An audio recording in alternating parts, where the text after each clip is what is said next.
नमस्कार। आज की दुनिया में आर्टिफिशियल इंटेलिजेंस यानी एआई हर जगह है। पर यह भारत में हमारे न्यूज़ देखने, पढ़ने और समझने के तरीके को कैसे बदल रहा है? चलिए आज भारत के कुछ सबसे बड़े मीडिया लीडर्स के नज़रिए से समझते हैं कि आखिर चल क्या रहा है और हमारे लिए इसके क्या मायने हैं। देखिए, एआई के ना दो पहलू हैं, बिल्कुल एक सिक्के की तरह। एक तरफ तो ये एक इतना ज़बरदस्त टूल है जो जर्नलिज्म को बेहतर बना सकता है, हमें ज़्यादा अच्छी और गहरी जानकारी दे सकता है। लेकिन सिक्के का दूसरा पहलू उतना ही डरावना है, क्योंकि इसी एआई में खतरनाक झूठ और गलत खबरें बनाने की ताकत भी है। तो यहीं से वो बड़ा सवाल खड़ा होता है कि न्यूज़ इंडस्ट्री के लिए आखिर एआई है क्या? क्या ये एक वरदान है जो क्रांति ले आएगा, या फिर एक अभिशाप जो हमारे भरोसे को ही खत्म कर देगा? इस मुश्किल सवाल को समझने के लिए दैनिक भास्कर ग्रुप के पवन कुमार की ये बात बहुत सही बैठती है। वो कहते हैं कि एआई बिल्कुल न्यूक्लियर टेक्नोलॉजी जैसा है। ये दुनिया का सबसे खतरनाक बम भी बन सकता है और सबसे साफ सुथरी एनर्जी का सोर्स भी। अब ये हमारे ऊपर है कि हम इसका इस्तेमाल बनाने के लिए करते हैं या बिगाड़ने के लिए। और ऐसा नहीं है कि इसका इस्तेमाल हो नहीं रहा। भारत के बड़े बड़े मीडिया हाउस एआई को अपना रहे हैं। जैसे इंडिया टुडे ग्रुप ने तो एआई न्यूज़ एंकर बना लिए हैं, यहाँ तक कि अपने पॉपुलर एंकरों के एआई क्लोन भी। इसका इस्तेमाल वो कंटेंट को और बेहतर बनाने के लिए कर रहे हैं और उन बोरिंग कामों को ऑटोमेट करने के लिए भी, जिससे जर्नलिस्ट असली रिपोर्टिंग पर ध्यान दे सकें। लेकिन जैसा मैंने कहा, सिक्के का दूसरा पहलू भी है। इंडिया टुडे की कल्ली पुरी इसे एक नाम देती है, एआई स्लॉप। अब ये क्या बला है? आसान भाषा में कहें तो ये वो कचरा है जो एआई बहुत बड़ी मात्रा में बना सकता है। ऐसी जानकारी जो घटिया क्वालिटी की है और अक्सर गलत भी। और इस कचरे के ढेर में असली खबर ढूंढना बहुत मुश्किल हो जाता है। और बताए, ये जो गलत सूचना का खतरा है ना, ये भारत के लिए कहीं ज्यादा बड़ा और गंभीर है। चलिए समझते हैं कि ऐसा क्यों है।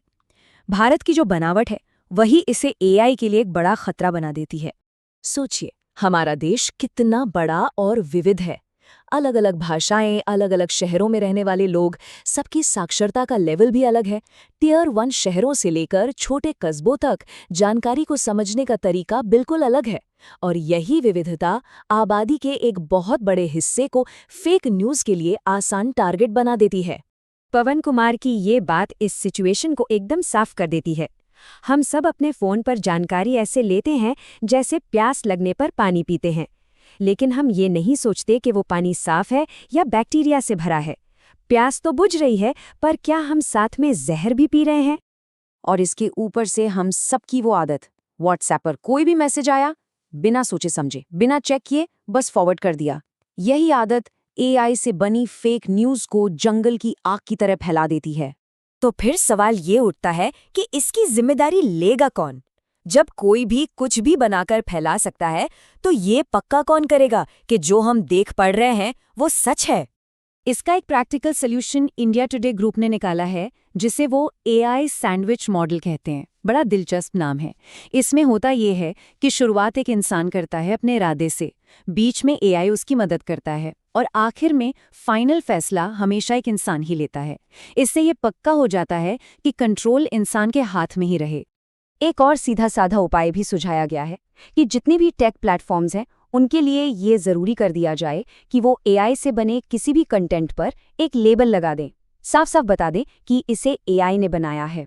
इससे कम से कम लोगों को पता तो चलेगा कि वो क्या देख रहे हैं। एआई के आने से लड़ाई सिर्फ सच और झूठ की नहीं रह गई है, अब ये लड़ाई कमाई की भी बन गई है। एक तरफ वो हैं जो मेहनत करके खबर बनाते हैं और दूसरी तरफ वो टेक जायंट्स हैं जो उस खबर का इस्तेमाल करते हैं। अब जरा ये आंकड़ा देखिए, 60%। सर्च रिजल्ट में एआई जो छोटी छोटी समरी दिखा देता है, उसकी वजह से असली न्यूज़ वेबसाइटों का 60% तक ट्रैफिक खत्म हो रहा है। मतलब लोग समरी पढ़कर निकल जाते हैं, लेकिन उस खबर पर रिपोर्टिंग करने वाले असली न्यूज़ ऑर्गेनाइजेशन तक कभी पहुंचते ही नहीं। और जब ट्रैफिक नहीं तो कमाई भी नहीं। इंडिया टुडे ग्रुप की कल्ली पुरी इस सिचुएशन को एक बहुत दमदार नाम देती हैं, डिजिटल साम्राज्यवाद। उनका मतलब है कि बड़ी बड़ी टेक कंपनियां भारतीय कंटेंट से तो खूब पैसा कमा रही हैं, लेकिन उसके बदले में कुछ भी नहीं दे रही। ये एक तरह का नया आर्थिक शोषण है। और इसीलिए अब मांग उठ रही है एक भारतीय एआई की, क्योंकि जो विदेशी एआई मॉडल हैं उन्हें भारत का कॉन्टेक्स्ट समझ नहीं आता। भारतीय भाषाओं में उनकी एक्यूरेसी 55% से भी कम है। तो अपने डेटा, अपनी कहानियों को बचाने के लिए और समाज को एक बड़े नुकसान से बचाने के लिए एक अपना एआई होना बहुत ज़रूरी है। तो ये सारी बातें तो हो गई मीडिया, टेक्नोलॉजी और खतरों की। लेकिन इस पूरी कहानी में सबसे ज़रूरी किरदार हम लोग हैं, आम नागरिक। तो हमारी क्या भूमिका है इसमें?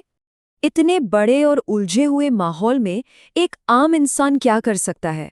हम इस लड़ाई में अपना योगदान कैसे दे सकते हैं? इसका जवाब पवन कुमार के इन शब्दों में है। वो कहते हैं, जैसे हम अपनी सेहत के लिए अच्छा खाना और साफ पानी चुनते हैं, ठीक उसी तरह हमें अपने दिमाग की सेहत के लिए अच्छी और भरोसेमंद खबरें पढ़ने की आदत डालनी चाहिए। सारी जिम्मेदारी हमारे अपने चुनाव से ही शुरू होती है। इसे ऐसे समझिए कि आज की दुनिया में हम सबका ध्यान, हमारी अटेंशन किसी कीमती हीरे से कम नहीं है। हम अपना ये कीमती ध्यान कहाँ खर्च करते हैं, यही बात मीडिया का भविष्य तय करेगी। हमारा हर एक क्लिक एक वोट की तरह है, जो या तो अच्छी पत्रकारिता को मिलता है या फिर एआई स्लॉप को। तो आखिर में मैं आपको इसी एक बड़े सवाल के साथ छोड़कर जा रहा हूँ। एआई के इस दौर में जहाँ सच और झूठ का फर्क मिटता जा रहा है, आप आखिर भरोसा किस पर करेंगे? ये वो सवाल है जिसका जवाब हम सबको मिलकर ढूंढना होगा।